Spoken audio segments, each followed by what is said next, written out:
Hello, welcome to Jimmy's Records and Tapes. I'm Jimmy Pardo. This week we're talking about my top 5 favorite story songs. We've got it on vinyl, CD and cassette. We've got pop, rock, heavy metal, punk, funk, rap, and new wave.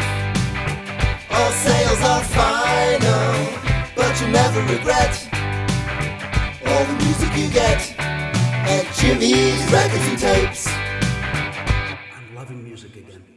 Hey there, welcome into the store. Welcome to Jimmy's Records and Tapes. Browse around, see if there's something you like, then bring it up here. I'll ring you up. It's got to be exact change, though. There's a coin shortage. This week, we're going to be talking about my top 5 favorite story songs. Now, I recognize almost every song is a story in some way, whether it's about being broken up with or cheating or looking at photographs. There's always a story. In particular, these are story songs that do tell a story from beginning, middle, and an end. So that's kind of what this is. These are songs that, again, have a story. And then maybe I'll tell you a story about one of these story songs. I can't guarantee that. I refuse to guarantee it. I'm wearing a Boston shirt today. Just realized. This is we did, back when I was in high school, I was in a band called Rainbow Bridge, which I seem to bring up more often than, it really seems like I'm holding on to those memories, which may be considered sad. Am I the guy at the bar wearing my Letterman jacket? Talking about the good old days. I scored a touchdown. Is that what I'm doing with Rainbow Bridge when I bring it up? I like to think I'm not. I'm just sharing little anecdotes. But we would do Smokin by Boston because our keyboard player, Jim, he got a little solo in there. So we would do that, and we all hear my voice. Why was I singing Boston? Shouldn't have been happening, but it happened. Again, why wasn't I fired? Well, mainly so I could have these memories. Here we go, top 5 favorite story songs. Coming in at number 5 is a horrible song. I recognize this song is horrible. Like Rock On by David Essex. That's also a horrible song, but damn it, I love it. I love it to hell, that Rock On by David Essex. But number 5 here is a song from 1975, went to number 4 on the charts. So I'm not alone in loving this horrible song. It's Joey Geddes and Run, Joey, Run. And what a horrible song this is. I can't stress enough how bad this song is. Run, Joey, run, Joey. Daddy, please don't. It wasn't his fault. Here's the thing. This song is about a daughter going out with a guy that the father doesn't approve of. The guy knocks the daughter up. The father then wants to go and kill the guy. She calls to warn him, doesn't get to him in time. He shows up, and then the father says, hey, look at you. I don't care for you. I'm paraphrasing the song. And then shoots. But then the girl jumps in the way, and she takes the bullet for Joey. So she dies. And at the very end, she goes, we're gonna get married. It's a sad song. It's a horrible song that my son Oliver loved as he was growing up. In fact, I would drive him to preschool. That's right, preschool. And we would play this song over and over and over. And he loved it. I don't think he knew what it was about. If he knew what it was about, there's no way he would have wanted to listen to this thing, unless he's into death and banging around, because that's what this song's about: sex and dying. And there was no evidence that he would then go to preschool and do art, do a little, hand turkey. But one of them's got a gun, shooting at another one. Another little turkey is blocking the other turkey. I don't know why it was turkey based. Number 5. Run, Joey, Run by Joey Geddes. Again, I can't stress enough. Horrible song. But number 5. Number 4, oh boy, I was there when we lost him. When we lost Leroy. He was just at the bar. We were just at the bar one night, just in there shooting dice. And Leroy came over to me and he said, man, that girl looked nice. Well, it turns out that was the wife of a jealous man. And that guy shows up and they took to fighting. And then Leroy's down on the ground. And the only way I can describe it is it looked like a jigsaw puzzle with a couple of pieces gone. That's right. Number 4 is the number 1 song by Jim Croce, Bad, Bad Leroy Brown.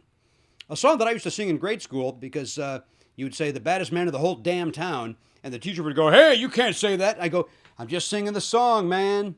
I didn't talk like a hippie, but you get the vibe. Number 4, Bad, Bad Leroy Brown by Jim Croce.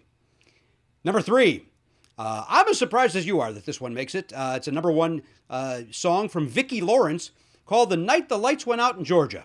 A song about where there's the night they hung an innocent man. That's it. Vicki Lawrence did the song. I like it. I think somebody covered it as well. But it's a great story song. Again, it's got a beginning, a middle, and an end, as does the great Vicki Lawrence. Number 2, great song. Great Bob Dylan song. Hurricane. The song about Reuben Hurricane Carter that Denzel played in the movies.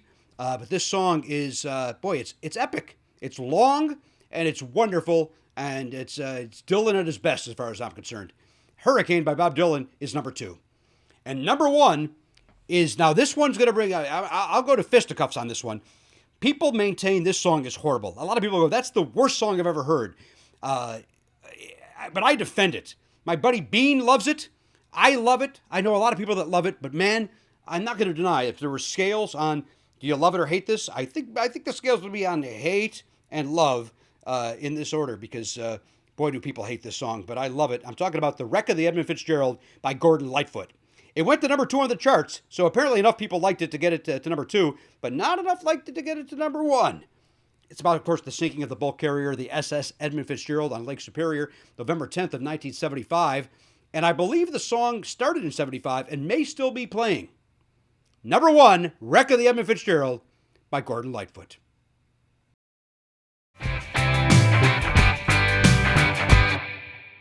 Hi guys, it's time for this week's Jimmy's Choice.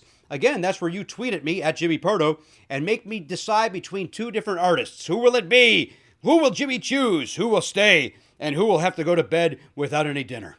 You could tweet yours to me, and maybe it'll show up on a future episode of Jimmy's Records and Tapes. This week's comes to us from at Chris Regan. I know Chris Regan. Chris Regan sent me Dan Fogelberg versus Harry Chapin. All right, a couple of story people in the longer by Dan Fogelberg is, and again, the premise is I don't know what these are going to be until they pop up on the screen. Dan Fogelberg, longer, great song. Part of the Plan's a great song. Boy, I do like Dan Fogelberg. I know he gets a bad rap too, but man, he's good. A good singer-songwriter. And Harry Chapin, another great storytelling. Cats in the Cradle, I dare you not to cry at that. Mandy Patinkin even does a version of it, which is admittedly a little over the top, but I love it. Then was it Ugly Kid Joe that did a version of that is unlistenable? But Cats in the Cradle, boy, that's a rough one. And then Taxi, that's a rough one. Boy, all my favorite songs seem to be sad songs. They say so much. That's what Elton John taught us. Oh, you know what? I'm going to go with Dan Fogelberg on this one. I think I enjoy more Dan Fogelberg than I do Harry Chapin. And that's not to say I don't enjoy Harry Chapin, but I'm going to go Fogelberg. But here's a weird thing. In 8th grade, we had to sing a song as our graduation song. And the year before us, and I think sang Old Days by Chicago, which made some sense. And the year before that, they sang Fly Like an Eagle by Steve Miller, which made sense. Graduating 8th grade, now we're going to fly like an eagle. Our 8th grade graduating class voted, and they chose Dan Fogelberg's Song from Half Mountain, which I think is a great song, but I don't know why a bunch of 14-year-olds should be singing it at a graduation ceremony. It just doesn't make any sense at all.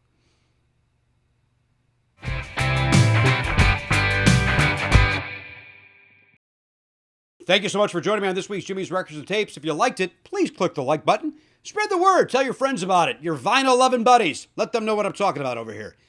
As I mentioned, you can follow me at Jimmy Pardo on Twitter. Send in your Jimmy's Choices. Make me choose between 2 artists. JimmyPardo.com, of course, and I host the award-winning podcast, Never Not Funny. That's it for this week's Jimmy's Records and Tapes. Until next time, the record's back in the sleeve.